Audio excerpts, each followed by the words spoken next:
Okay, friends. So in this session, we are going to see limits for exponential and logarithmic function. Students, आगे के exercises में हमने algebraic limit को complete किया है. उसमें तीन अलग अलग नेचर के क्वेश्चंस हमने देखे. First was based on that standard result, है ना, आपको सभी को मालूम है वो स्टैंडर्ड रिजल्ट क्या था एल्जेब्रिक का.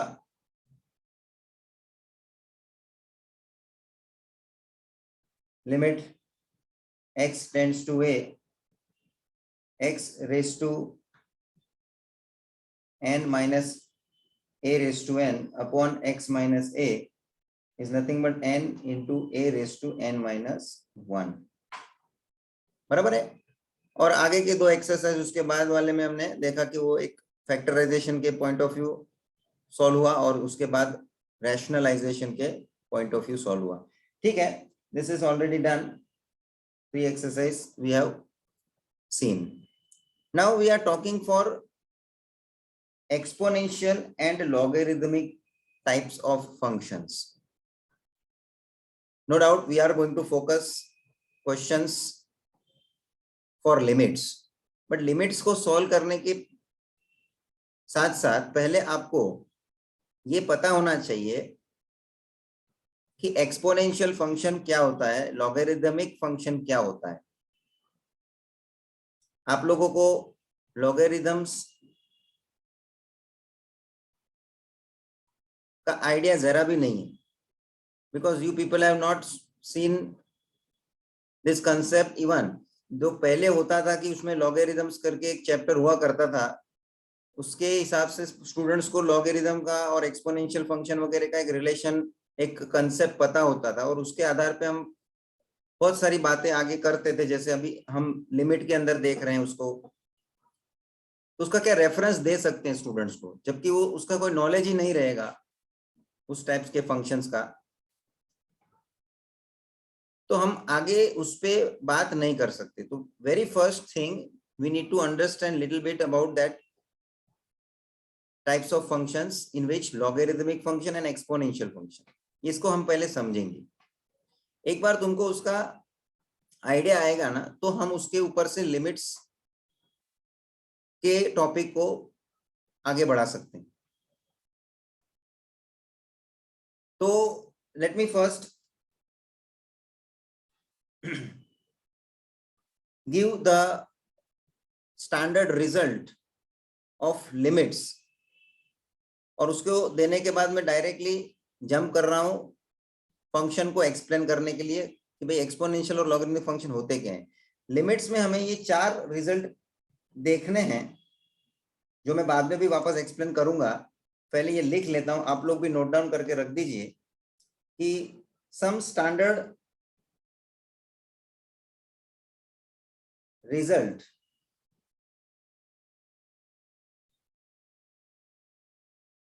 number 1,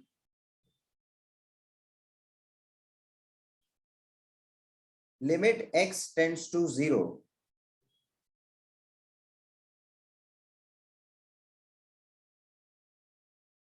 a raised to x minus 1 upon x is equals to log a. And ये नोट करके लिखने का है, a value should be greater than 0. a value is greater than 0. Second standard result, limit x tends to 0 e raised to x minus 1 upon x is equals to log e, which is equals to 1. So we can write directly 1. ये दोनों results first और second जो है वो exponential function के basis पे हैं.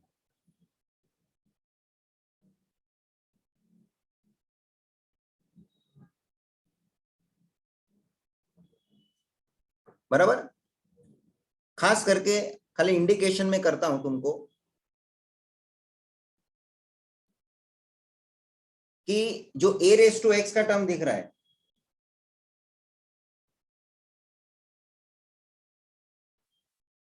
और e रेस टू x का जो टर्म दिख रहा है, आई हैव हाईलाइटेड, ये दोनों टर्म को हम एक्सपोनेंशियल फंक्शन बोलते हैं। और इसका क्या इंपॉर्टेंस है, I will explain in detail. पहले ये हम लोग रिजल्ट्स को लिख लेते हैं limits point of view. Third result based on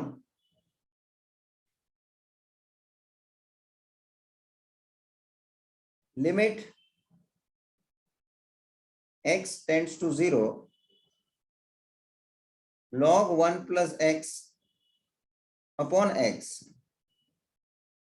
is equals to 1। और यहां पे ध्यान रखिए कि लॉग जुड़ा हुआ है, इसका मतलब होता है लॉगरिथम्स। बेसिकली हम लोग शॉर्ट में लॉग लिखते हैं, it is exactly logarithmic function. Students, one last result, limit x tends to 0 1 plus x whole raised to 1 upon x is going to be e। ये लास्ट के दो जो है, थर्ड और फोर्थ, ये दोनों लॉगरिथमिक फंक्शंस के बेसिस पे हैं।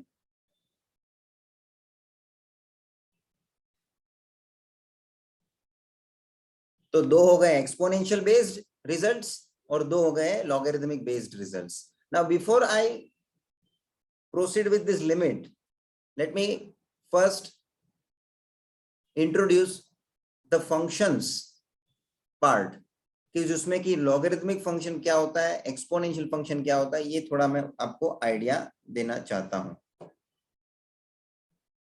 So just this is a part which I have completed with the standard result, खाली लिखने के लिए, इसको वापस से मैं डिस्कशन में लूंगा, don't worry.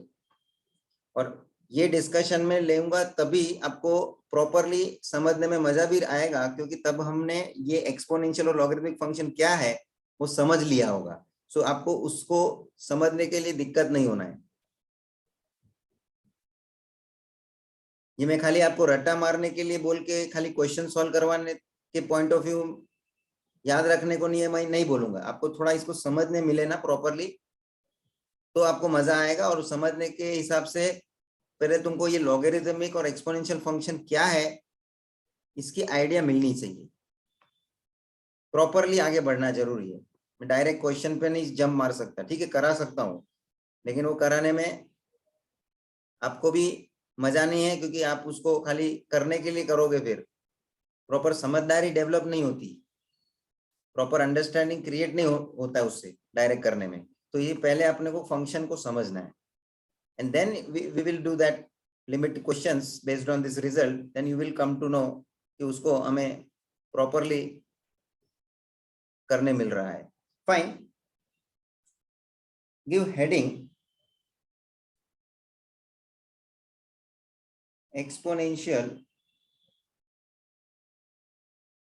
And logarithmic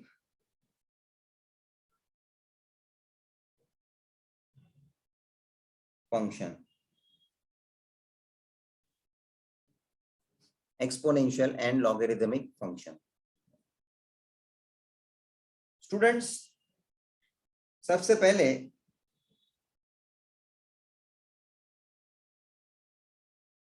exponential form आपके सामने मैं पेश कर रहा हूं, और उसके बाद उसके ऊपर से हम लॉगरिथमिक फॉर्म क्रिएट करूंगा। आपको एक बात बता दूं, आप लोगों ने सभी ने एक्सपोनेंशियल फॉर्म समझा है, सीखा है ऑलरेडी, मतलब कि उसके कॉन्टेक्स्ट में आपने लिखा हुआ है मैथमेटिक्स में, मतलब आपको मालूम है। खाली आपके सामने मैं एग्जांपल के हिसाब से बातें कर रहा हूं। How exponential form is indicated, वो कैसे दिखता है, किस तरह से लिखा जाता है, एक्सपोनेंशियल फॉर्म किसको बोलेंगे। For instance, if I am writing 5 square, then you will say it will be 25.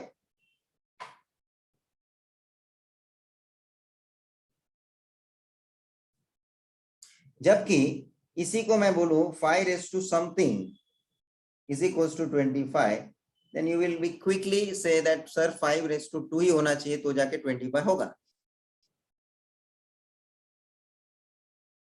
So if I convert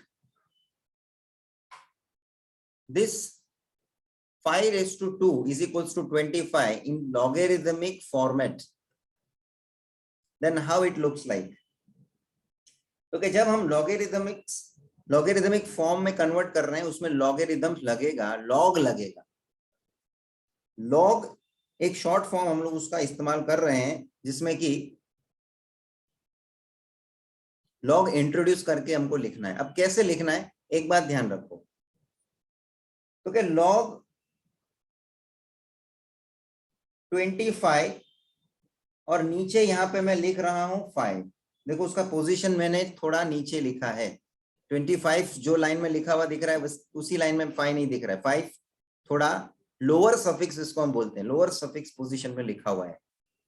and that is equal to 2. अब इसका मतलब समझना है और उसको किससे बोला जाता है ये बात समझ लो. वेरी फर्स्ट मैंने जो एक्सपोनेंशियल फॉर्म लिखा है 5 स्क्वायर इज इक्वल टू 25, इसमें 5 का पोजीशन क्या है? That 5 is my base. क्या है स्टूडेंट्स? बेस. और उसके पावर में ये 2 जो है वो हम बोल सकते हैं उसका इंडेक्स है या पावर है.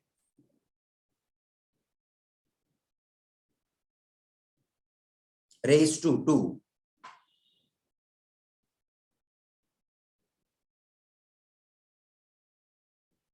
तो जो रेज टू है वो 2 स्क्वायर जो पावर पोजीशन हम लोग बोलते हैं. अब जब इसको लॉगरिथमिक फॉर्म में मैंने कन्वर्ट किया है तो मैंने जो लिखा हुआ है log 25 to the base 5 is equals to 2. कैसा बोला? log 25 to the base 5 is equals to 2. ये जो log लग गया वो log किसके पीछे लगेगा? तो क्या 25 के पीछे लगेगा. और यहां पे एक्सपोनेंशियल फॉर्म में मेरा बेस कौन था? तो क्या 5. वही बेस 5, बेस तो 5 रहेगा लेकिन उसका पोजीशन लिखने में इधर चला जाएगा लॉग के अंदर. ये 5 यहां पे आ गया उसका base.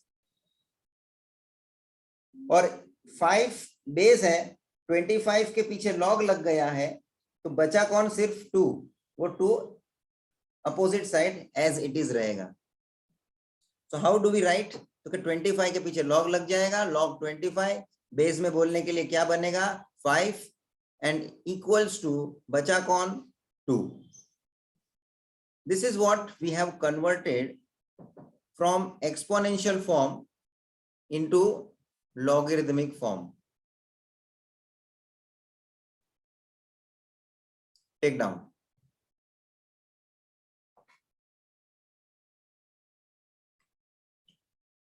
Okay, take one more example, that is 64 raised to half is equals to 8. This is what? Exponential form. This is what? Exponential form. अब शांति से सोच के बताइए आप लोग कि 64 जो है वो बेस है. 64 जो है वो बेस के पोजीशन का फिगर है. ऊपर पावर में हाफ है और राइट हैंड साइड में आपको 8 अवेलेबल किया है उसका वैल्यू. लॉग किसको लगेगा? तो कि लॉग 8 के पीछे लगेगा. जो राइट हैंड साइड में वैल्यू है उसके पीछे 8 लगेगा, लॉग लगेगा. और उसके बेस में कौन जाएगा? तो बेस में था कौन पहले? 64. वही 64 इसके बेस पे दिखेगा आपको. देख लो So what we should say, log 8 to the base 64 is equals to, बचा कौन, half. Getting it or not? Same system से हमने उसको कन्वर्ट किया फर्स्ट एग्जांपल में जैसे हमने किया. अच्छा, अभी आप एक बात उल्टा भी सोच लेना है, आपको लॉगरिदमिक फॉर्म में से भी कन्वर्ट करके एक्सपोनेंशियल में लाने को आना चाहिए. उल्टा, जैसे हमने एक्सपोनेंशियल में से लॉगरिदमिक फॉर्म में कन्वर्ट किया, उसी तरह से आप लॉगरिदमिक फॉर्म में से एक्सपोनेंशियल फॉर्म में भी कन्वर्ट कर सकते हैं. समझ में आ रहा है? तो जब आप लॉगरिदमिक में से एक्सपोनेंशियल में कन्वर्ट करोगे तो लॉग निकल जाएगा. फॉर एग्जांपल, मैं इसी में से ये एक्सपोनेंशियल में कन्वर्ट करता हूं तो लॉग निकल जाएगा. अब लॉग निकल जाएगा तो यहां खाली वैल्यू कौन बचेगी, 8. जैसे ये बचा हुआ है, देख लो 8. और 64 जो बेस में है ना, वो राइट हैंड साइड ट्रांसफर होगा, अपोजिट साइड ट्रांसफर होगा, और वो हाफ को बोलेगा कि भाई हाफ तू मेरे पावर में चला जा. तो 64 वहां चले जाएगा, पावर में हाफ आ जाएगा. ये देखो 64 रेज़ टू हाफ. और अकेला कौन बच गया, लॉग निकल गया तो 8 बच गया. आई am sure you can relate the things for the conversion. मैं जो लॉजिक से आपको कन्वर्जन बता रहा हूं, ये आपके लिए इजीली कंपैरिजन हो रहा होगा, क्योंकि आप एक ही फॉर्म को दूसरे फॉर्म में या दूसरे को पहले फॉर्म में कन्वर्जन देख रहे हो. It is not that much difficult. हाँ, but you are looking for this for the first time. So आपके लिए एक प्रॉपर अंडरस्टैंडिंग क्रिएट होने वाला मुद्दा है. ठीक है. And one last example I am taking, and उसमें मैं उल्टा एग्जांपल लेता हूं. पहले मैं लॉगरिदमिक फॉर्म आपको दे रहा हूं, उसमें से आप एक्सपोनेंशियल में कन्वर्ट करिए. Suppose if I am writing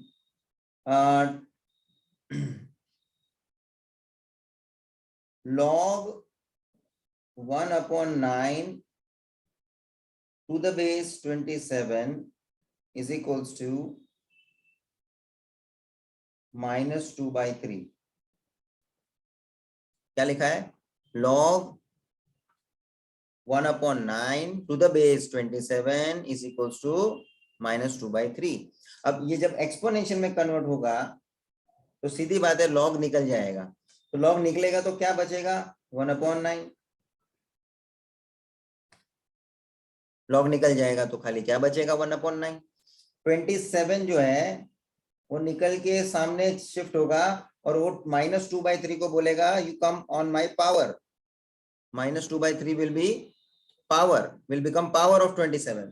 So this is going to be 27 raised to -2/3. This is what we have converted in exponential form. अब आप सोच लो, जैसे एक्सपोनेंशियल फॉर्म में से लॉगरिदमिक फॉर्म में कन्वर्ट करते तो कैसे हो जाता. वापस आप लोग कन्वर्ट करके चेक कर लो, लॉगरिदमिक में एक्सपोनेंशियल में से उल्टा भी करके देख लो. तो क्या लॉग लगेगा 1/9 को, लॉग लगेगा 1/9 को. सो log 1/9. ठीक है. बेस कौन है यहाँ, 27 इज माई बेस, तो उसके बेस में 27 चला जाएगा. देखो दिख ही रहा है ना. और बचेगा कौन सिर्फ, तो 1/9 अलोन, 1/9 विल रिमेन. तो ये जो हम कन्वर्जन कर रहे हैं, this is just for your understanding. इसका कोई ज्यादा यहाँ यूज नहीं है, but to understand that how logarithmic form and exponential form are having connection between them, ये आपको समझ में आता है. अब कुछ मुद्दे मैं आगे और आपके सामने लेके आ रहा हूं, जिसमें खास करके मुझे लॉगरिथम का कुछ रूल्स, प्रिंसिपल्स, लॉ जिसको हम बोल सकते हैं, वो आपके सामने मुझे बताना है कि how this logarithms principles works, या आप उसको लॉ ऑफ लॉगरिथम्स भी बोल सकते हैं, प्रिंसिपल ऑफ लॉगरिथम भी बोल सकते हैं. ये बात अपने को समझना है. Now very important, before I go for the principle, कुछ फैक्ट्स मुझे बतानी, कुछ इंपॉर्टेंट बातें जुड़ी हुई है लॉगरिथम्स के बेसिस पे. तो के एज सच जो हम बेस की बात कर रहे हैं लॉगरिदम में, there are two types of base we consider, two types of base. First जिसको हम बोलते हैं नेचुरल लॉगरिदम, नेचुरल लॉगरिदम्स। और नेचुरल लॉगरिदम्स वो होता है जिसके बेस में हम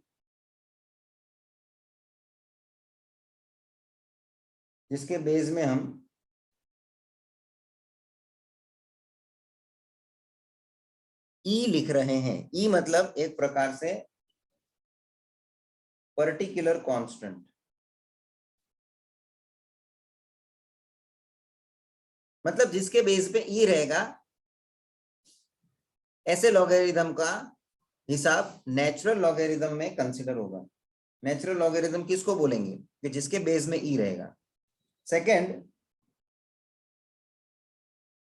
दूसरा बेस जिसमें हम बेस में 10 लिखते हैं उसको हम बोलते हैं कॉमन लॉगरिदम्स।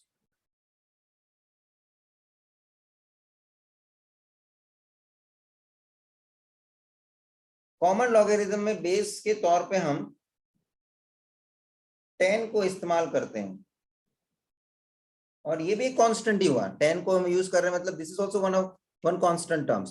मतलब इसके हिसाब से जब हम जा रहे हैं तो हमें इसके ऊपर के लॉग टेबल्स अवेलेबल हैं, और जिस लॉग टेबल के मदद से हम काफी कुछ बड़े बड़े कैलकुलेशंस सॉल्व लॉगरिदम के मदद से कर सकते हैं। और इसी वजह से लॉगरिदम का मतलब एक प्रकार का हमारा उपयोग जो हम बोल सकते हैं कि logarithm was introduced because only that lengthy and very, जिसको बोलते हैं ना large calculations, if we want to complete, then that logarithms के कंसेप्ट से आगे बढ़ के इन लोगों ने ये कैलकुलेशन कि जब भी कैलकुलेटर नहीं थे, heavy calculations we need to find out, तो उस समय उस लॉगरिदम टेबल्स का इस्तेमाल करके, लॉग के कंसेप्ट को इस्तेमाल करके उसको फाइंड आउट किया जाता था। थोड़ा बात हम इस तरह से करते कि भाई अभी तो सब कंप्यूटराइज्ड कैलकुलेशन वगैरह ऑटोमेटिकली डिजिटली हो जाते हैं, but in those days when calculators and this electronic equipment were not there, at those days calculation को सिंप्लीफाई कर होने के लिए, सिंपल बनाने के लिए, इजीली करने के लिए लॉगरिदम के कंसेप्ट को हम इस्तेमाल करते थे। नो डाउट ये लॉगरिदम का कंसेप्ट अभी भी अधूरा है, क्योंकि इसके ऊपर के बाद के प्रिंसिपल्स की चर्चा मुझे करनी बाकी है। लॉज ऑफ लॉगरिदम्स जो मैं बोल रहा हूँ, प्रिंसिपल्स ऑफ लॉगरिदम्स।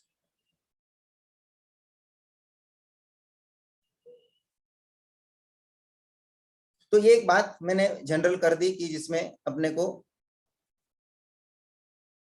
एक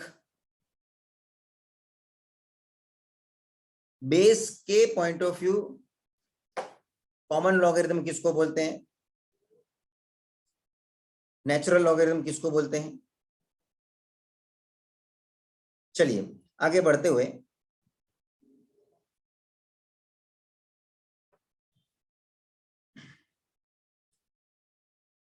give heading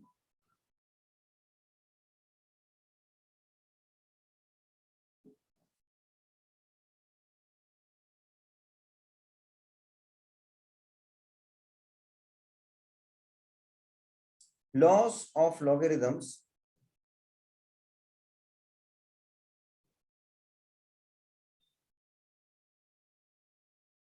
and some important results।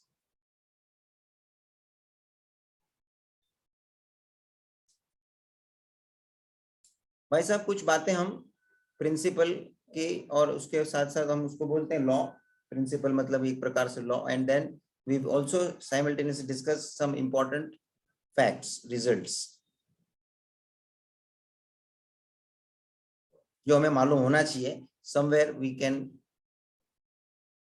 Have its application, कहाँ पे भी जरूर पड़े तो हम उसका यूज करने के लिए उसका हमें बात पता होना चाहिए टॉपिक।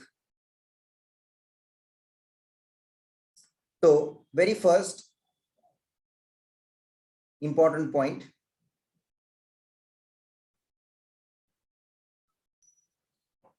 नंबर 1,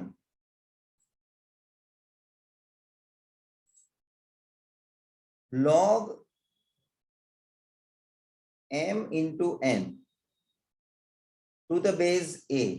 देखो कैसे पढ़ रहा हूं मैं, log m into n, ये दोनों m into n एक दूसरे के साथ रिलेशन मल्टीप्लीकेशन के पॉइंट ऑफ व्यू है और बेस में a है।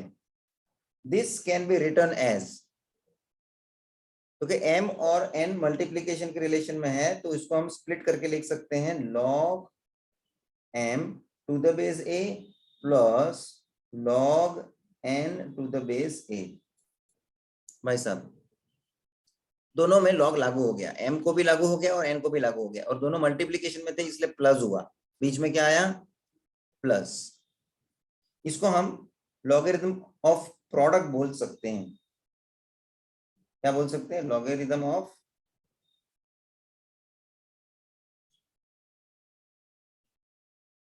प्रोडक्ट।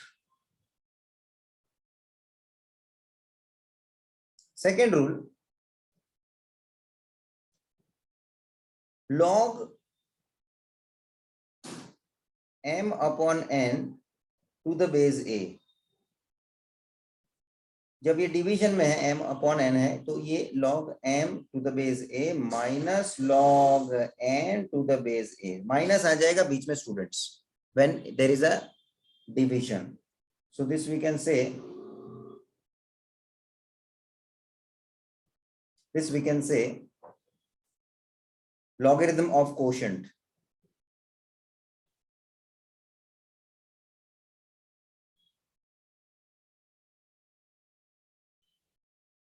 बराबर है।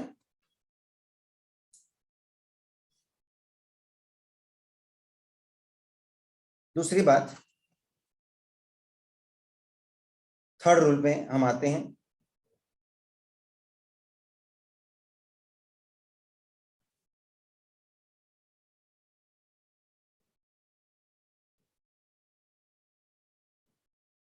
log m raised to n to the base a can be written as n log m to the base a। यहां ध्यान रखो, जो m के पावर में जो ये n का टर्म है वो n का टर्म नीचे आ जाएगा, log के पीछे आ जाएगा मतलब, and that will be n log m to the base a। और ये दूसरा आपका एंगल ये भी होना चाहिए, उल्टा भी प्रिंसिपल आप लोगों को लागू करने को आना चाहिए। जैसे कि मैं बोलूं कि भाई n जो है यहां से ऊपर भी चला जाता है तो इस तरह से हम लिख सकते हैं log m raise to n to the base a। Base में जो है वो रहेगा, या तो पावर नीचे आ जाएगा n log m to the base a हो जाएगा, या n ऊपर चले जाएगा तो log m raise to n to the base a हो जाएगा। In both the ways you can use this law. बराबर है, कोई भी तरह से आप उसको यूज कर सकते हैं, लागू कर सकते हैं। दूसरी इंपॉर्टेंट बात, हाँ इसको हम बोलना है तो बोल सकते हैं logarithm of a power.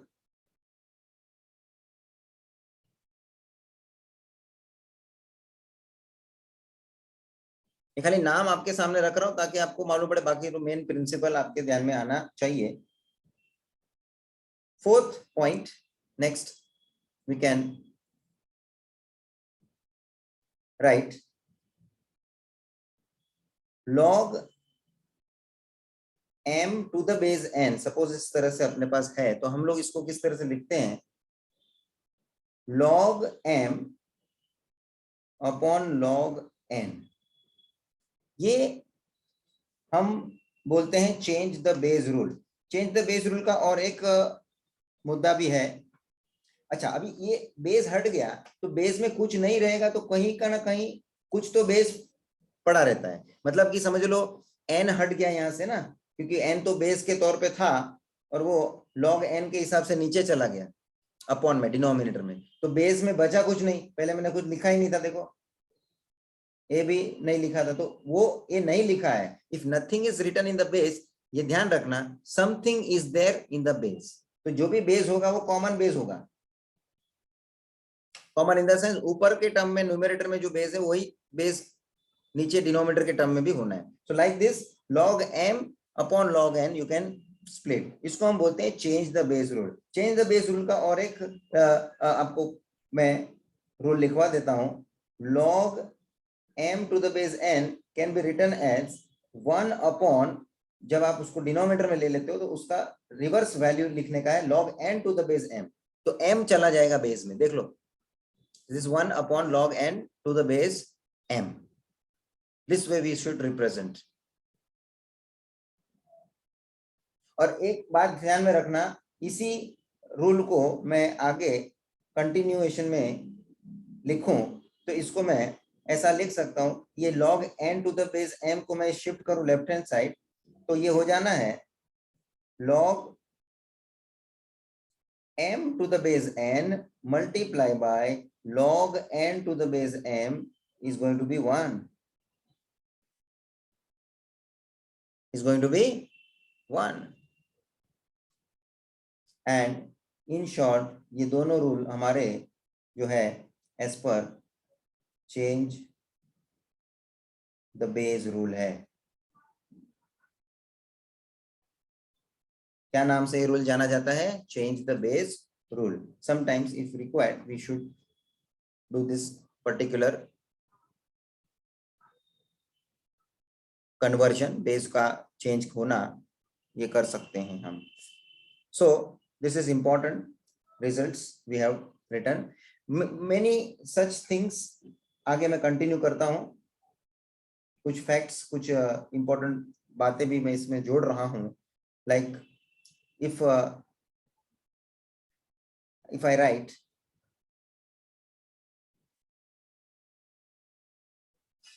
log something a to the base same value a, base में भी वही लिया, देख लो, log a to the base a is always going to be 1, is always going to be 1। ये फैक्ट ध्यान रखना।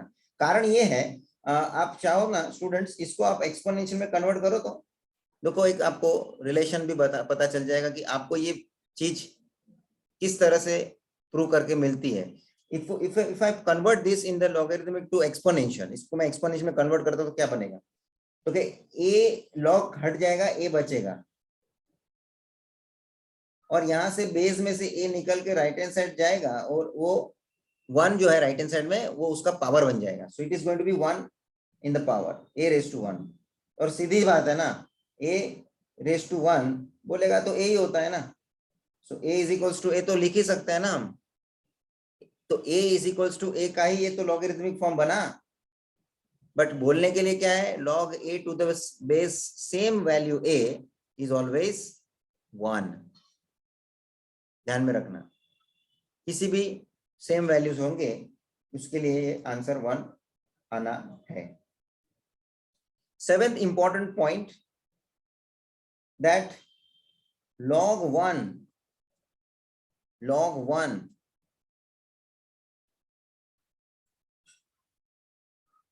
To the base a, चलो मैं a लिख लेता हूं, बाकी मैं पहले बेस लिखने की फेवर में नहीं था। log 1 मैं बोल जो रहा हूं, log 1 इज ऑलवेज 0। अब मैं बोल रहा हूं, सुनना बराबर, log 1 to any base, any base मतलब बेस में कुछ भी होने दो, log 1 to the base any number is giving answer 0। अच्छा अभी आप मान के चलो इसको मैं एक्सपोनेंशियल में कन्वर्ट करना चाहता हूं तो कैसे कन्वर्जन होगा, क्योंकि यहाँ log हट जाएगा तो बचेगा कौन, 1, और भाई साहब ये a जो है वो निकल के सामने जाएगा, ये 0 है सामने, वो पावर में चला जाएगा, सो a रेज टू 0 हो जाएगा। यस और नो? अब आपको पता है एनीथिंग रेज टू 0 इज 1, तो ये फैक्ट जब भी आपको पता है तो इसी का तो लॉगरिदमिक फॉर्म हम बना के इसके भी लिए प्रिंसिपल बना लेते हैं हम, जबकि एक्सपोनेंशियल फॉर्म में खुद प्रिंसिपल है, ये एक लॉ है, एक रूल है, तो उसका एक्सपोनेंशियल में से जब हम कन्वर्ट लॉगरिदमिक फॉर्म में करेंगे तो वो भी एक लॉ ही बनेगा ना, लॉ तो लॉ ही रहेगा, उसका फॉर्मेट खाली एक्सपोनेंशियल के फॉर्म में बना रहे या लॉगरिदमिक फॉर्म में बना रहे, वो लॉ प्रिंसिपली तो काम करेगा। सो this is what important conclusions जो मैंने आपके सामने रखा है। few more conclusions, let me proceed further। तो ये खाली यहाँ पे लिखना है तो वर्बली लिख लो कि log 1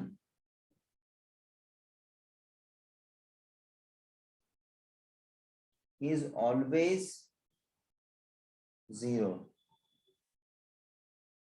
for any base।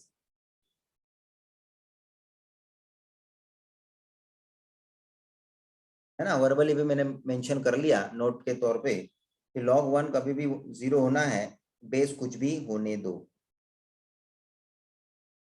So logarithm of 1 to any base is 0। And जो ऊपर वाला था उसको भी लिखना है तो आपको जरूरत लगता है तो ये स्टेटमेंट लिख दो, log of any number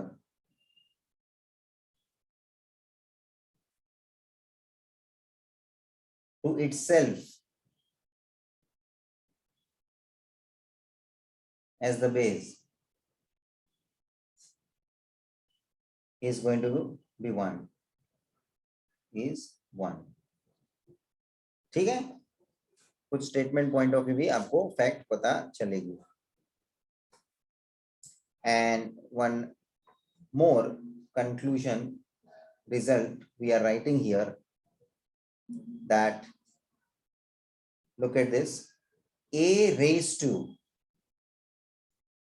log b to the base a is nothing but b। इसको बराबर से समझना। देखो मैंने लिखा क्या, a raised to, a के पावर में पूरा ब्रैकेट, कौन ब्रैकेट में क्या है तो कि log b to the base a, और ध्यान से समझना ऊपर जो log b दिया है उसका बेस भी a है, और ये a के पावर में पूरा ब्रैकेट है, मतलब ये a भी खुद बेस है। So this is also base, ये भी बेस है। This base is of logarithms, this base is of exponential point of view समझ के चलो, क्योंकि a के पावर में है। सो ये बेस के टर्म में ये दोनों बेस सेम है, both bases are same and therefore log यहां से कैंसिल हो जाएगा, only b term will be concluded, खाली b term यहां बचेगा, सिर्फ b term। This is important fact. तो इस प्रकार से कुछ बातें मैंने जोड़ दी है आपके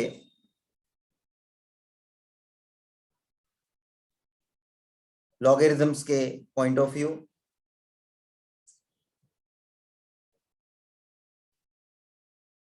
And now let me bring some clarity as regards to, हाँ अच्छा एक आध और प्रिंसिपल याद आया तो मैं बोल देता हूँ, ध्यान से समझ लो, तो इससे क्लैरिटी बढ़ती है हमारे कॉन्सेप्ट के पॉइंट ऑफ व्यू, क्लैरिटी आनी जरूरी है, नो डाउट। इसका कोई ज्यादा उपयोग वो लोग लिमिट्स के कॉन्टेक्स्ट में नहीं है, लेकिन थोड़ा आपको लॉगरिथम जब मैं इंट्रोड्यूस कर रहा हूँ थोड़ा बहुत लिमिट के लिए, तो मैं थोड़ा बहुत क्यों करूँ, थोड़ा डिटेल में चले जाऊं ताकि तुमको भी कॉन्सेप्ट को इजीली समझने में आए। और ये लॉगरिथम का टॉपिक जो है आने वाले कुछ लेवल में, जैसे कि आप सीए फाउंडेशन वगैरह करोगे या आगे के कोई कॉम्पिटिटिव एग्जाम्स के लिए आप आगे पढ़ाई करोगे, और उसमें लॉगरिथम के कॉन्सेप्ट को जो उन लोग कवर करते होंगे, तो you will have to learn at that time.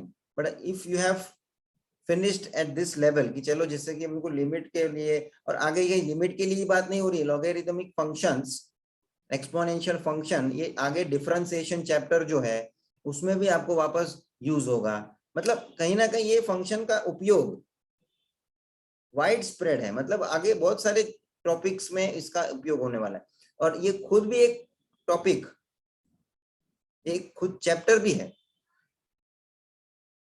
तो वो आपको मैंने बताया जैसे कॉम्पिटिटिव एग्जाम्स में, सीए फाउंडेशन वगैरह के एग्जाम्स में, ये आपको एज ए चैप्टर समझ में आना चाहिए। वहां वो टॉपिक वहां है, इसलिए आपको प्रॉपरली करने मिलता है। तो एक बार आप उसको पढ़ लेने का प्रॉपर, और फिर तो अपने को टॉपिक पे ही ध्यान देने का, लिमिट पे ही आना है। हम तो लिमिट के हिसाब से आगे बढ़ेंगे फिर। बट ये क्या होते होते हो जाता है ना, साथ साथ हो जाता है, निकल जाता है टॉपिक हमारा।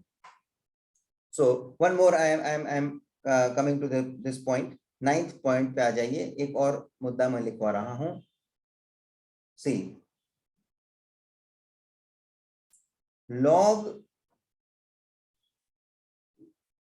1/b to the base a is equals to minus log b to the base a। समझ में आना है ये आपको? जो कि इसको आप थोड़ा एलाबोरेट करना चाहते हो तो मैं इसका हिसाब बता सकता हूं। जैसे कि मेरे पास ये लेफ्ट हैंड साइड है, उसके पॉइंट ऑफ व्यू में बात शुरू करता हूं। This is suppose log 1/b to the base a। so how I can further write? तो कि log ये b जो है ना डिनोमिनेटर में, उसको न्यूमरेटर में लेके जाएंगे तो b raised to -1 हो जाएगा। now if you look this and if you apply the result of log m raised to n, ये देखो आगे हमने यूज किया हुआ है, तो n का जो पावर है वो नीचे आ जाएगा ना बेस में। तो उसी तरह से यहाँ -1 जो है वो नीचे आ जाएगा, -1 into log b to the base a, and hence it is going to be minus log b to the base a. This is what your RHS. So simply you can have direct application of this conclusion, but if you have the results, समझो ये मेरे को direct नहीं पता है तो मैं इसको सिंप्लीफाई करते करते भी ये ला सकता हूँ, इसमें कोई जो बड़ी बात नहीं। So this can be used as a अपना एक प्रिंसिपल के तौर पे, रूल के तौर पे हम यूज कर सकते हैं। So this is what we have written here. Fine, so this is what we have concluded. And very important part, मैं अब टॉपिक पे आता हूँ। जो इंपॉर्टेंट बात मुझे लिमिट के ओरिएंटेड लेनी है, तो उसमें मुझे एक बात कंफर्म करके आगे बढ़ना है। In general, if I conclude my talks, then log x, suppose if I have written this is my logarithmic form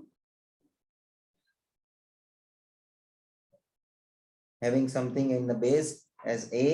इसको हम बोलेंगे कैसे, प्रोनाउंस कैसे करेंगे, हाउ टू से,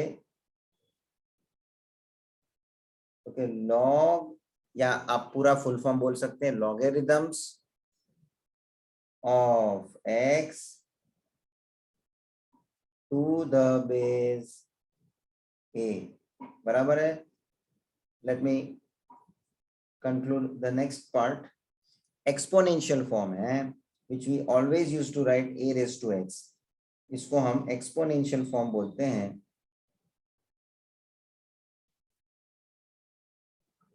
जिसमें कि x जो है वो वेरिएबल है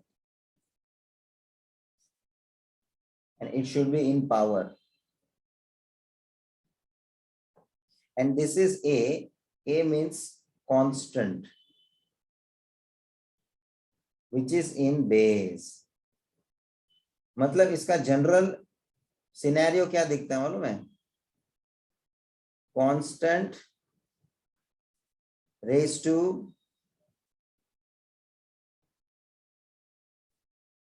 power, constant raise to power. अब constant raise to power, power में क्या मैं लिखूं, तो वेरिएबल, पावर में क्या लिखूं मैं, variable. So something in the base that is a constant and something in the power is my variable। दिखता है? इसका एग्जांपल समझ लो। जैसे मैं लिखता हूँ 5 raised to x, जैसे मैं लिखता हूँ 9 raised to x, तो 9, 5 ये सब बेस में कांस्टेंट है और पावर में जो है वेरिएबल है, पावर में क्या है, वेरिएबल है. So this is very important to understand that how this exponential function will look like. अच्छा, एक्सपोनेंशियल का और एक वर्जन मैं बता देता हूँ. एक्सपोनेंशियल के अंदर ये एक हो गया, second I am writing e raised to x. ना आपको ज्यादा फर्क नहीं दिखेगा, वही एक्सपोनेंशियल का फॉर्म है, लेकिन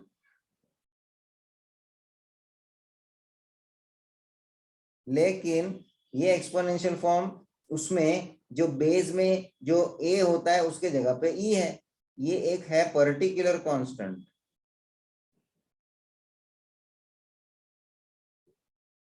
ई को क्या बोलते हैं हम, पर्टिकुलर कांस्टेंट, और पावर में तो है उसका variable.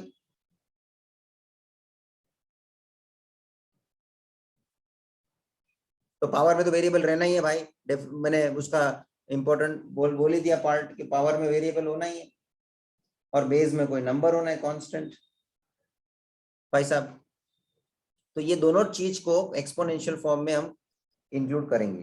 Now very important, coming to the discussion of limits. अब मैं वापस मेरी बातों को लिमिट्स के पॉइंट ऑफ व्यू लेकर आता हूं, and which is very much needed now कि भाई अब हम लिमिट्स को इसमें कैसे इन्वॉल्व करेंगे, दैट वी हैव टू सी. चलिए, फर्स्ट ऑफ ऑल मैं वो वापस वो स्टैंडर्ड फंक्शंस को, स्टैंडर्ड रिजल्ट्स को आपके सामने रख लेता हूं. And again, I am giving those standard results in front of you.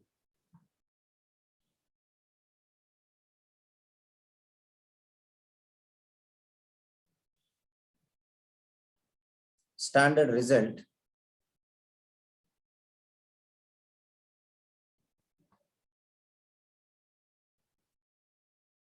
of limits based on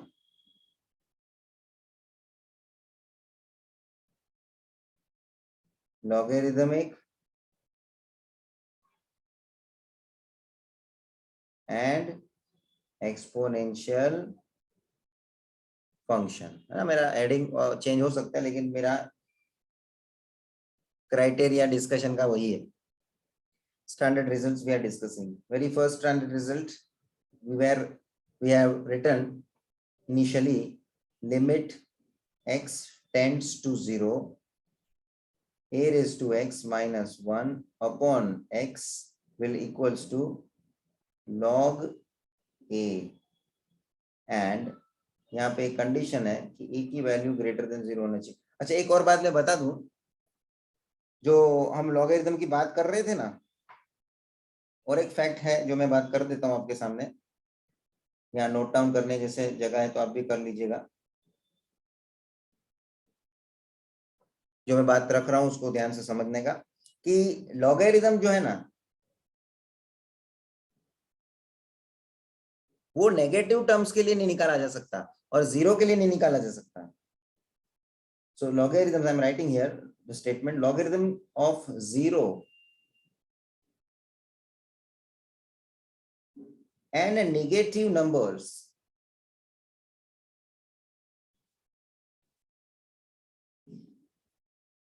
cannot be found. एक इंपॉर्टेंट बात हो गई, मतलब एक समझने की बात है कि ऐसे जैसे मैं लिखूं log of -5, ये नहीं निकाला जा सकता, या log 0, this cannot be obtained. इसके लिए हम log को इस्तेमाल नहीं कर सकते. दूसरी बात, दूसरी इंपॉर्टेंट फैक्ट की बात बता देता हूं मैं. लॉग के लिए बेस जो होता है वो ऑलवेज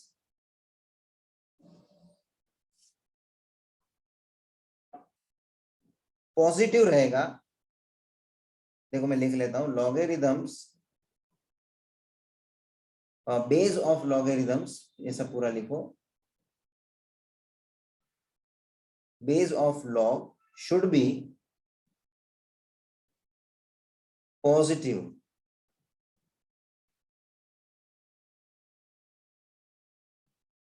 but cannot be 1,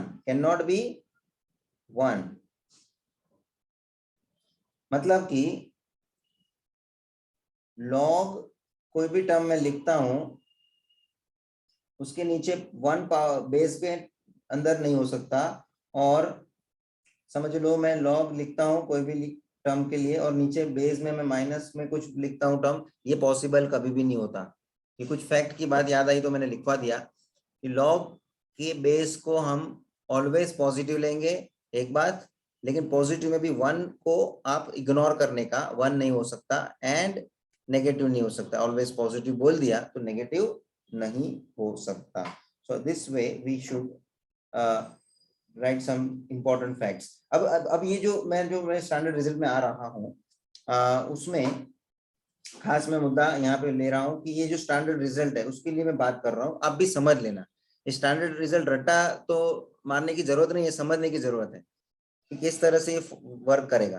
पहले तो मेरी रिक्वायरमेंट है लिमिट x टेंड्स टू 0, जो मैं मार्किंग कर रहा हूँ उसको आप ध्यान में लेना। Always it should have some variable, जो भी x है, समझो मैं y के टर्म में भी लिख सकता हूँ ये रिजल्ट को, है ना, x है तो x है, अभी फिलहाल वो वेरिएबल टेंड्स टू 0 होना चाहिए, एक मुद्दे की बात। दूसरी मुद्दे की बात, जो भी एक्सपोनेंशियल टर्म है a रेज टू x, उसके ऊपर जो पावर है x, वही डिनोमिनेटर में x होना चाहिए। I am sure you are understanding. a के पावर में x, a raise to x वो एक्सपोनेंशियल टर्म है मेरा, तो a रेज टू x में जो पावर x है वही x नीचे डिनोमिनेटर में होना चाहिए, और compulsorily a raise to x -1 होना चाहिए, -1 होना चाहिए, माइनस बीच में साइन माइनस ही होना चाहिए और 1 ही होना चाहिए, 1 के जगह पे और कोई टर्म नहीं चलेगा। तो ये कुछ स्टैंडर्ड बातें हैं जो कंपल्सरीली फॉर्मेट को हमें लिखने के टाइम, अब हमको जब इस फॉर्मेट से सॉल्व करने के लिए होगा तो ये फॉर्मेट मान ले सामने बना हुआ रहेगा तो ठीक बात है, नहीं तो हमको बनाना पड़ेगा। तो इसका रिजल्ट हम क्या लिख सकते हैं, log a, ये रिजल्ट हमको लिख के कंक्लूड करना रहता है। This way we suppose to solve.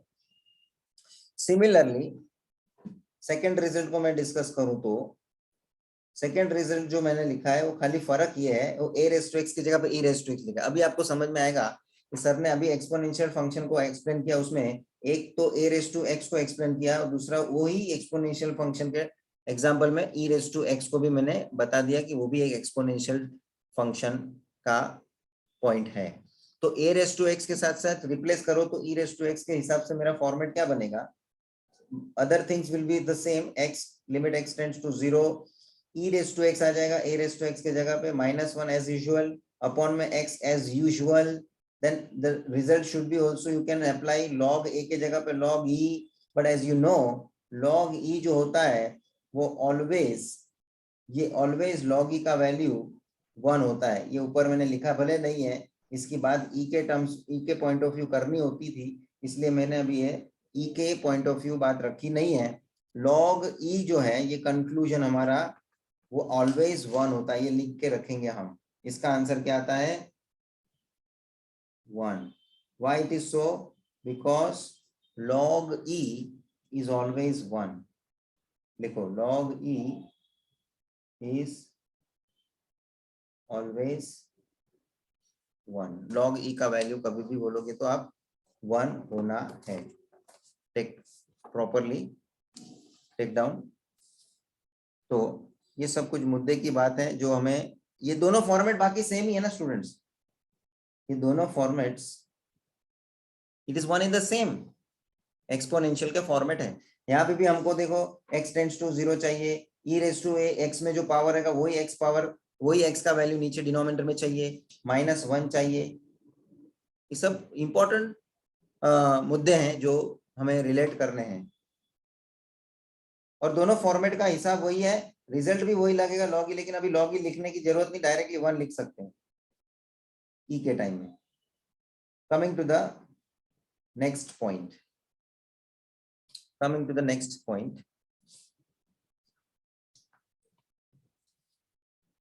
जो नेक्स्ट रिजल्ट हमने लिखा हुआ है उस पे मैं आता हूं।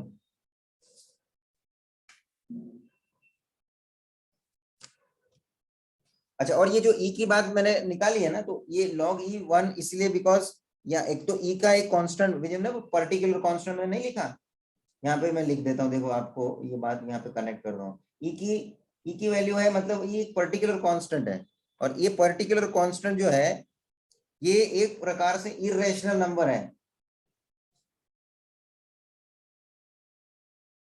और ये रिप्रेजेंट करता है इरेशनल नंबर से, जिसको हम लिख सकते हैं जो ई का अप्रोक्सीमेट वैल्यू है, this 2 point something, this is 2.71 something, it is 2.71, few number में ले सकता हूं, है ना, 8281 likewise 8281 and so on, it is going to be irrational number। Decimal इसके जो है ना ये यूनिक ही आएंगे आगे, as you know the irrational term का मीनिंग। सो ये एक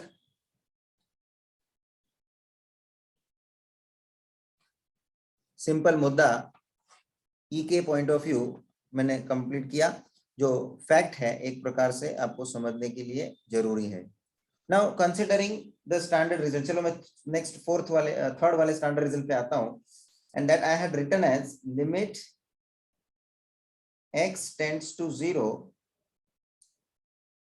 log 1 plus x upon x that is 1, है ना, ये हमने लिखा है। और फोर्थ, अच्छा इसमें पहले मैं एक्सप्लेन कर देता हूँ। इसमें पहले तो आपकी रिक्वायरमेंट क्या है, पहली तो requirement limit x tends to 0 होना चाहिए, कंपल्सरीली x टेंड्स टू 0 होना चाहिए।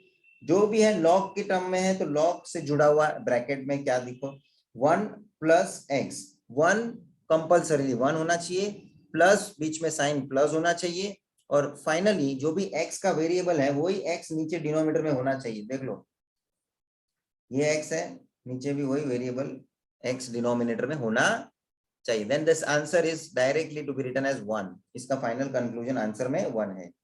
सो this is what standard result एक लॉगरिथमिक लिमिट्स के पॉइंट ऑफ व्यू यूज होगा।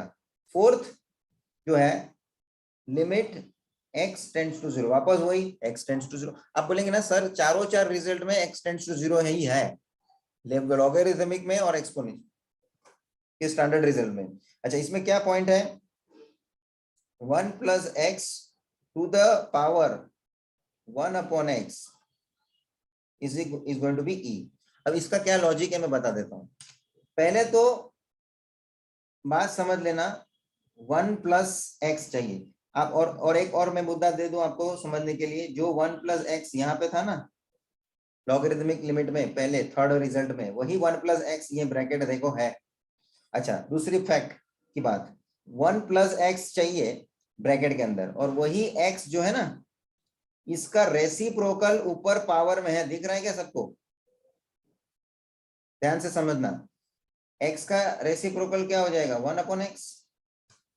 तो लोग क्या चाहते हैं, जो x इधर है, जो भी टर्म इधर होगा उसका रेसिप्रोकल ऊपर आपको चाहिए, पावर में उसका रेसिप्रोकल आपको चाहिए,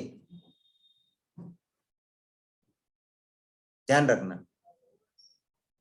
तो 1 अपॉन एक्स ऊपर पावर में रेसिप्रोकल टर्म उसका x का 1 upon x we should bring, नहीं है तो फॉर्मेट में लाना पड़ता है। ये सब क्वेश्चन जितने भी लिमिट्स के हम लोग करने वाले हैं, in that very important point is to remember that standard result कभी भी पहले से दिया नहीं रहेगा। उन लोगों ने आपके सामने जो भी क्वेश्चन रखा होगा उसमें ये स्टैंडर्ड रिजल्ट आपको बना के लाना पड़ेगा, and then only you can apply your standard result।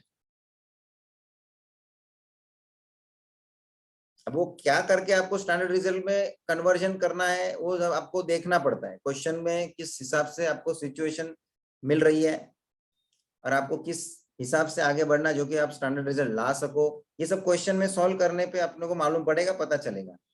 Slowly and steadily you will come to know as you solve certain questions. हाँ, आपको भी एक हिंट मिलता रहता है कि हाँ ऐसा करना चाहिए, ऐसा करेंगे तो आंसर आएगा, ऐसा करेंगे तो स्टैंडर्ड रिजल्ट लेके आ सकते हैं, वगैरह वगैरह.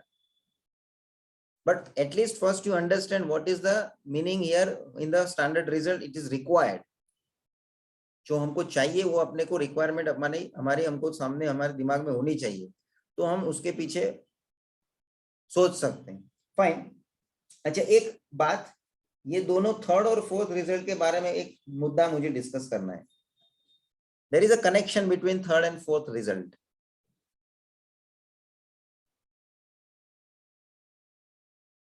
Late me consider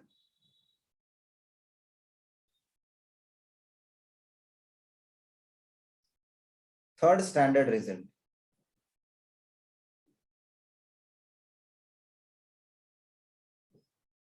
That is,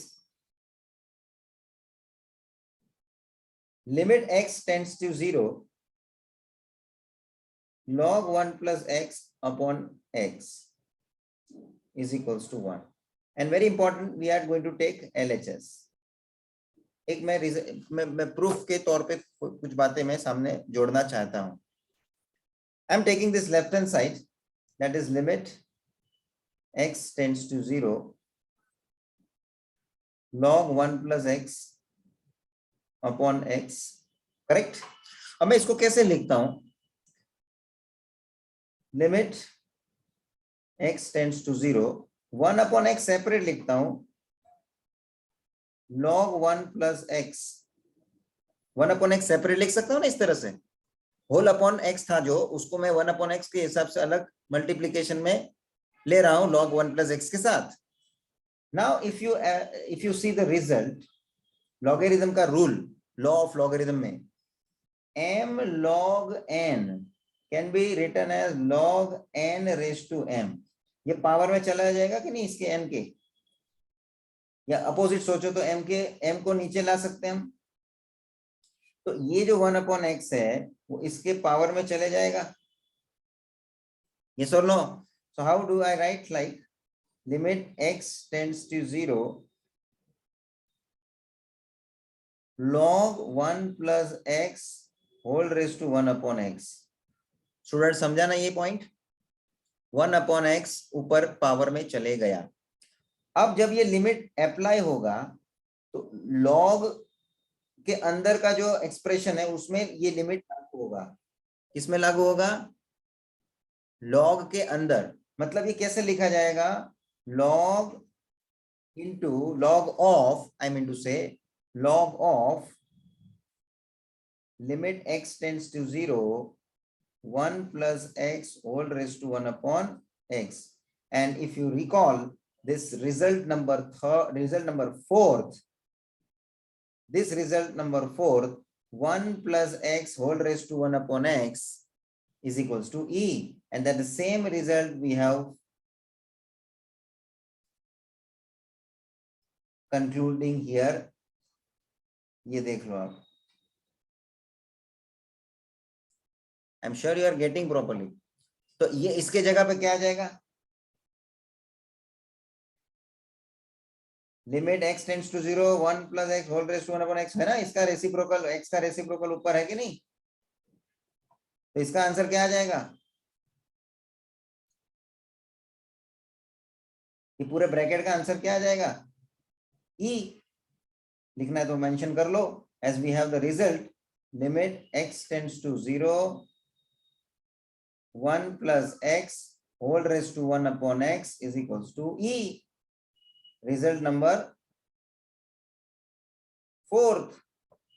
भाई साहब ऊपर ही लिखा है, आप लोगों ने भी नोटबुक में लिखा होगा, यू जस्ट रेफर इट. मैंने भी बाजू में लिख दिया. तो इसके जगह पे e आ जाएगा. And as you know log e is 1, and 1 आया वही तुम्हारा RHS है. देख लो, है कि नहीं? ये मैंने LHS लिया हुआ है, वही RHS है. आ गया, देखो समझ में आ रहा है. So what I have done, I have started with this particular result number 3rd.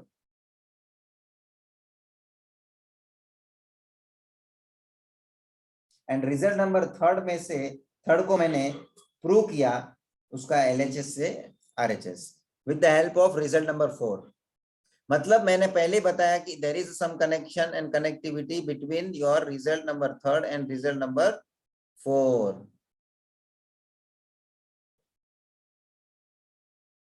Student, ये इंपॉर्टेंट एक फैक्ट आपके सामने मैंने रिप्रेजेंट किया है. You can also consider properly. So from result number 3rd and 4th, we have discussed this proof part. मतलब मैं result number 4th के मदद से रिजल्ट नंबर 3 को प्रूव कर पाया हूं. देख लो.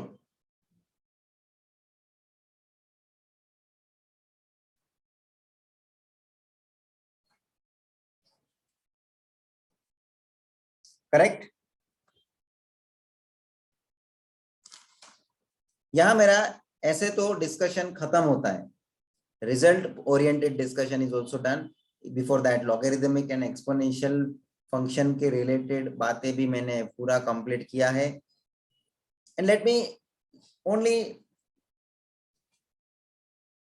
take one question, and that too I am taking from my side. Extra question मैं ले रहा हूं एक आध, ताकि तुम्हें इसका एक सॉल्व करने का हिसाब भी समझ में आए.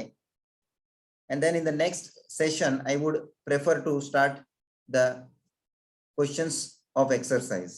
So let me bring some clarity on the basis of practical questions. Let me have extra examples.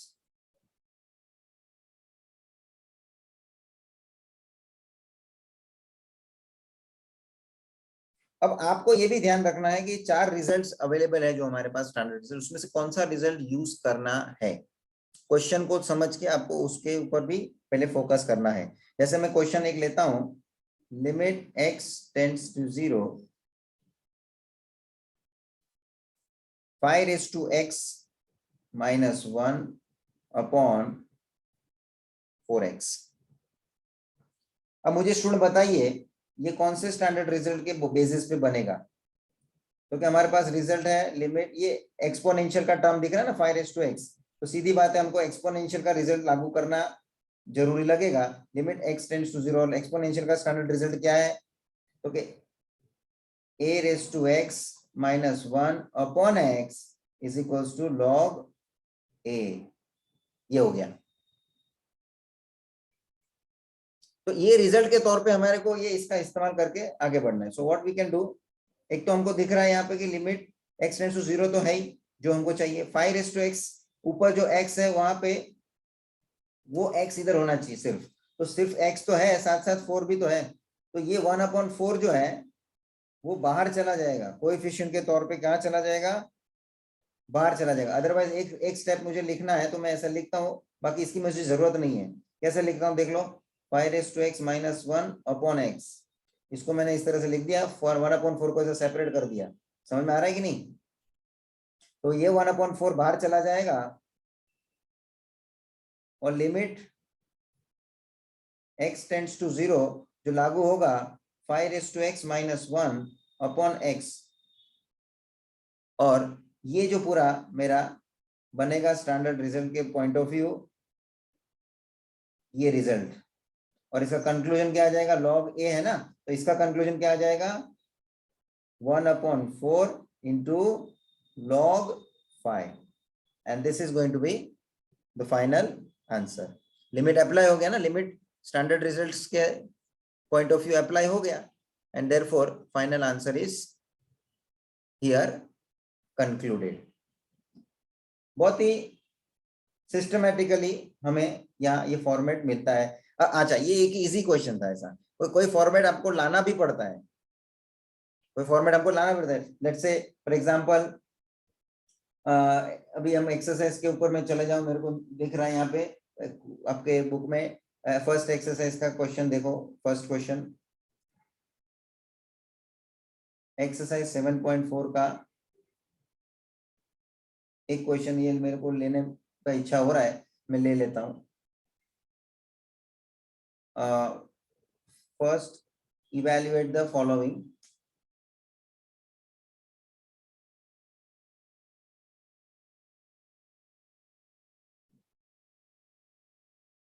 उसमें भी मैं फर्स्ट क्वेश्चन एक ही ले रहा हूं। What is given, limit x tends to 0, क्या दिया है, 9 raise to x minus 5 raise to x upon 4 raise to x minus 1। That's it. आपको इसको सॉल्व करना है। अब मैं पहले आपको पूछता हूं कि ये एक्सपोनेंशियल के टर्म्स आपको दिए हुए हैं, तो सीधी बात है एक्सपोनेंशियल का स्टैंडर्ड रिजल्ट लागू होगा। ये वाला अभी अपन ने इसमें ये यूज किया, बराबर है। तो कौन सा स्टैंडर्ड रिजल्ट यूज करेंगे हम, limit x tends to 0 a raise to x minus 1 upon x is going to be log a। लेकिन आप देख लो, मेरे को ये a raise to x minus 1 upon x का फॉर्म मिल रहा है क्या, क्वेश्चन में दिया हुआ है, दिख रहा है क्या, नहीं दिखता है तो लाना पड़ेगा कि नहीं। तो देखो मैं क्या कर रहा हूँ, हाँ इसमें जुगाड़ करना पड़ेगा। We have to adjust our standard result लाने के लिए कुछ ना कुछ अपने को चेंजेस करना पड़ेगा, मॉडिफिकेशन रिक्वायर्ड है। तो सबसे पहले देखो 9 रेज टू x एक एक्सपोनेंशियल का टर्म है, 5 रेज टू x वो भी एक एक्सपोनेंशियल का टर्म है। अच्छा, सब दोनों के साथ -1 होना चाहिए था ना, लेकिन -1 का टर्म मेरे पास नहीं है। सो मैं क्या करता हूँ जानबूझ के 9 रेज टू x -1 इंट्रोड्यूस कर रहा हूँ, और -1 मेरे मन से मैं इंट्रोड्यूस कर रहा हूँ, ध्यान रखना। तो उसका रिवर्स इफेक्ट देने का भूलने का नहीं, रिवर्स इफेक्ट देने का भूलने का नहीं। और -5 रेज टू x उसके बाद है, ये मैंने लिख लिया। अब ये -1 का मैंने रिवर्स इफेक्ट अभी तक दिया नहीं है, तो ये लो -1 का रिवर्स इफेक्ट +1। बेसिकली -1 +1 क्या हो जाएगा, कैंसल। मगर मुझे कैंसिल करने नहीं है, मेरे को तो उसकी जरूरत है, इसलिए मैंने इंट्रोड्यूस किया है। कैंसिल करने के लिए थोड़ी इंट्रोड्यूस करते हैं हम। और अपॉन में 4 रेज टू x माइनस 1 जो एज इट इज रहेगा, क्योंकि वो तो मेरे को मिल ही रहा है, a raise to x minus 1 के जैसा 4 रेज टू x माइनस 1 मिल रहा है ना मुझे। अब मैं इसमें न्यूमरेटर में पहला टर्म जो मुझे कंफर्म हो रहा है 9 रेज टू x माइनस 1, उसको मैं एज इट इज रखूंगा। और ये जो -5 रेज टू x प्लस 1 है, उसमें से मैं माइनस को कॉमन लेता हूं, तो क्या हो जाएगा 5 रेज टू x माइनस 1। क्या कॉमन लिया मैंने, लास्ट 2 टर्म्स में से माइनस को कॉमन लिया। सो माइनस कॉमन आ जाएगा, तो क्या बचेगा, +5 raise to x minus 1 upon 4 raise to x minus 1। अब आप सोच लो, स्टैंडर्ड रिजल्ट में खाली न्यूमरेटर का टर्म सब आ गया, 9 raise to x minus 1, 5 raise to x minus 1, 4 raise to x minus 1, लेकिन ये डिनोमिनेटर में जो x है वो मेरा मिसिंग है। तो मुझे x डिनोमिनेटर में इंट्रोड्यूस करना है, तो मैं क्या करूंगा, dividing numerator and denominator by x। तो मैं किस तरह से मेंशन कर रहा हूं, देखो 9 raise to x minus 1 minus 5 raise to x minus 1 whole upon x whole upon 4 raise to x minus 1 upon x। देख लो,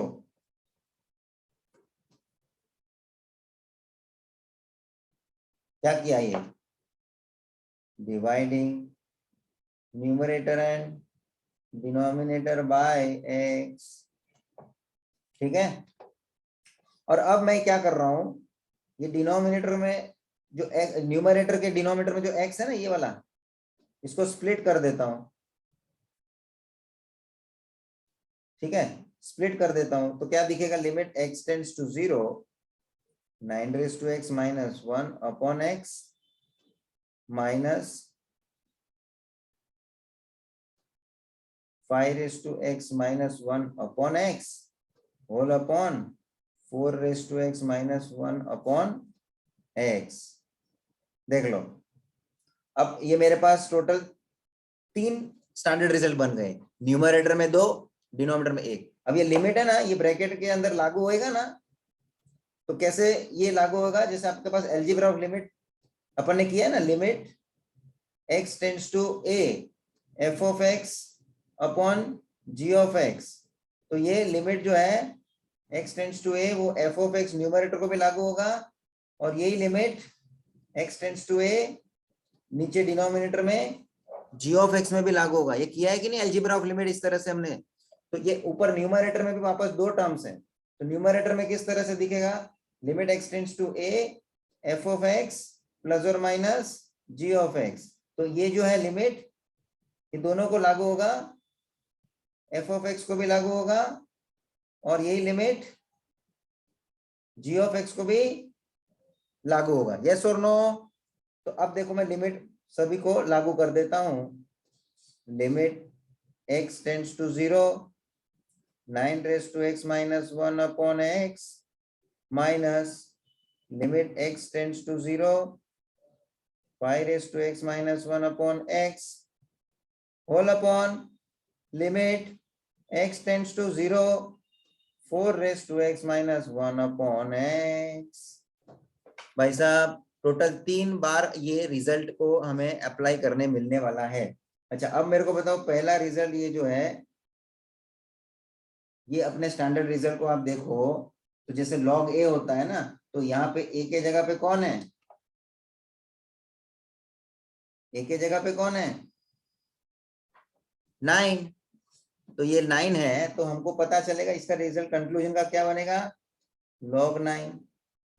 इधर next 5 raise to x minus 1 upon x है ना, तो इधर क्या रिजल्ट बनेगा, log 5 अपॉन डिनोमिनेटर में क्या रिजल्ट बनेगा,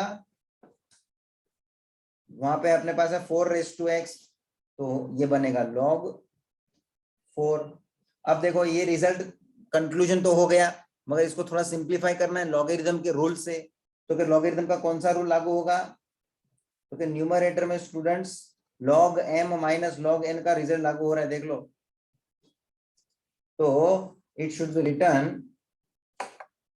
return log m upon n, that means log 9 upon 5। क्या रिजल्ट लागू किया हमने, log m minus log n can be written as log m upon n, और डिनोमिनेटर में log 4 ऐसा ही रहेगा। And this will be your final answer. इसके आगे कोई रूल आप लागू करके इसको सिंप्लीफिकेशन नहीं कर सकते हैं। एक और बात ध्यान रखो मुद्दे की, कभी कभी बच्चे लोग ऐसा करते हैं, ये गलत है कि समझो लॉग लॉग कैंसिल कर दिया, ये कभी नहीं कर सकते हम। समझ लीजिए, यहाँ पे देखो मेरा मुद्दा, मैं आपको यहाँ पे थोड़ा समझा देता हूँ। log m upon log n, ये log log कैंसिल ये नहीं हो सकता। अच्छा ऐसा होता, समझ लो log m upon log m, तो पूरा log का टर्म m के साथ कैंसिल हो सकता है, this can be possible. But log जो जुड़ा हुआ है वैल्यू उसके साथ, वो वैल्यू अलग है, तो उसके हिसाब से वो कभी log खाली कैंसिल नहीं होता। log कभी भी लिखे, अकेला log नहीं लिखा जाता, log कभी भी लिखा जाएगा तो उसके आगे कुछ तो वैल्यू नंबर होगा। खाली log ऐसा लिखा जाएगा तो कोई मीनिंग नहीं होता, सिर्फ ऐसा log का कोई मीनिंग नहीं बनता है। तो खाली शब्द लिखा है लॉगरिथम्स, मैथमेटिक्स में उसका कोई मीनिंग नहीं बनता जब तक log के आगे कुछ हम यहाँ पे नंबर नहीं मेंशन करते तब तक, तो वो खाली log का कोई मीनिंग नहीं है। तो आप ये log log इस तरह से कैंसिल नहीं कर सकते, दैट इज रॉन्ग। समझ में आ रहा है? And this is going to be your final conclusion, ये आपका फाइनल आंसर बनेगा। आई एम श्योर आपको ये क्वेश्चन थोड़ा ये अच्छा क्वेश्चन है। मतलब मैंने एक्स्ट्रा एग्जांपल का जो क्वेश्चन लिया वो एकदम बेसिक शॉर्ट में खत्म हो गया, थोड़ा समझदारी का क्वेश्चन था, इनिशियल क्वेश्चन जिसको मैं बोल सकता हूँ, स्टार्टिंग में लिया जाने वाला। ये प्रॉपर क्वेश्चन था जिसमें आपको फॉर्मेट स्टैंडर्ड रिजल्ट में लाना पड़ा, पहले से दिया नहीं था। आई am sure you have got proper idea with this example कैसे हमें ये स्टैंडर्ड रिजल्ट्स के पॉइंट ऑफ व्यू समझ के उसको कन्वर्ट करने का है, लाना पड़ता है, और उसका रिजल्ट लागू बाद में ऑटोमेटिक हो जाता है। This is much important question as far as that first as compare to that first one, बराबर है। तो मेरे पास जो स्टैंडर्ड रिजल्ट के लिए चाहिए मुझे, वो मैं सब इसमें इंट्रोड्यूस करते गया रिवर्स इफेक्ट कैसे देने का, -1 मैंने इंट्रोड्यूस किया तो उसका रिवर्स इफेक्ट +1 दिया। जैसे ही मैंने -1 का ये यूज 9 के साथ कर दिया, साथ में यहाँ मैंने माइनस को कॉमन लेके ये भी टर्म मैंने कंफर्म कर लिया, जिसमें कि 5x-1 का टर्म भी मैंने कंप्लीटली कंस्ट्रक्ट कर दिया, जो एज पर मेरे को स्टैंडर्ड रिजल्ट चाहिए। नीचे तो ऑलरेडी 4x-1 दिया हुआ ही है, उसके लिए कोई दिक्कत नहीं है। अब जरूरत थी हमारी डिनोमिनेटर में x की, जो ये डिनोमिनेटर में x हमने फिर आगे डिवाइड करके ले लिया, कंप्लीट कर लिया उसकी रिक्वायरमेंट। न्यूमरेटर और डिनोमिनेटर को x से डिवाइड कर लिया, देख लो ये x, फिर ऊपर x को स्प्लिट कर दिया, तो 9x-1 को भी ये x लागू हो गया डिनोमिनेटर में, और 5x-1 को भी डिनोमिनेटर में x लागू हो गया, नीचे भी डिनोमिनेटर कंप्लीट लागू हुआ। और फिर बस रही बात थी कि लिमिट लागू करो। लिमिट जैसे ही लागू किया, स्टैंडर्ड रिजल्ट के तौर पे सबका रिजल्ट कंप्लीट हो गया। इसका log 9, इसका log 5 और नीचे वाले का log 4, एंड फाइनली log के रूल से log m minus log n के हिसाब से log m/n, नीचे का log 4 एज इट इज। यहाँ इसके आगे हम कुछ नहीं कर सकते। This is what your final answer. Students, very important discussion we have completed here.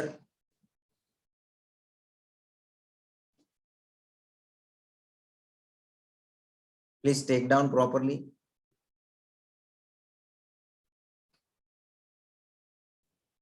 Fine friends, तो हम लोग यहाँ डिस्कशन एंड कर रहे हैं हमारा सेशन, और next lecture we will continue solving further questions of this exercise, and I hope in couple of lectures we can conclude this part, because this is last exercise going on, and उन लोगों ने अपना ये पूरा part cover एक ही exercise में कर दिया है।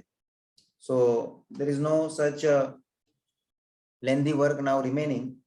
एक ही एक्सरसाइज में पूरा पार्ट खत्म है, लेकिन बहुत ही इंपॉर्टेंट क्वेश्चंस हैं जो हमें समझने हैं। करने के टाइम बहुत सारे पॉइंट्स हैं, ऐसे कि किस तरह से ट्रिक्स, जिसको बोलते हैं ना कि मेथड, जो स्टैंडर्ड रिजल्ट लाने का है, कुछ एडजस्टमेंट करने पड़ते हैं, कुछ मॉडिफिकेशन करना पड़ता है, वगैरह वगैरह, ये ध्यान में रखने जैसा है। So I am ending this session. Go through this much part at home. Thank you.